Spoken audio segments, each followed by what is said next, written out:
শবে কদরের নামাজ কত রাকাত, নিয়ত কিভাবে করতে হয়, কি কি আমল আছে? শবে কদর বছরের সবচেয়ে শ্রেষ্ঠ রাত।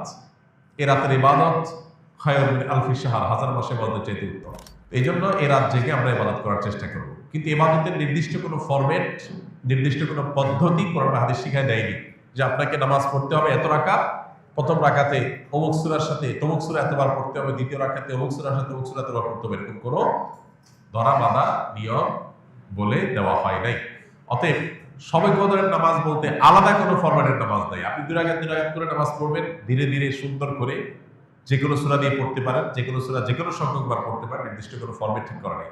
শবে কদর উপলক্ষে একটা জিনিস শুধুমাত্র হাদিসে শেখানো আছে, জন্য একটা দোয়া, আল্লাহুম্মা ইন্নাকা আফুউন তুহিব্বুল আফওয়া ফাআফু আন্নি। আল্লাহ আপনি ক্ষমাশীল, ক্ষমাকে পছন্দ করেন, আমাকে ক্ষমা করে দিন। এর বাইরে শবে কদরের নামাজ বলতে আলাদা নিয়মের কোনো নামাজ নাই। নামাজের বাইরে আপনি কোরআন তেলাওয়াত করবেন, দোয়া করবেন, জিকির আজকার করবেন, তাসবিহ তেলাওয়াত করবেন, বিভিন্ন নেক আমল করবেন, দ্বীনি বই পুস্তক পড়বেন, বিভিন্নভাবে আপনি রাতটাকে কাটাবার চেষ্টা করবেন।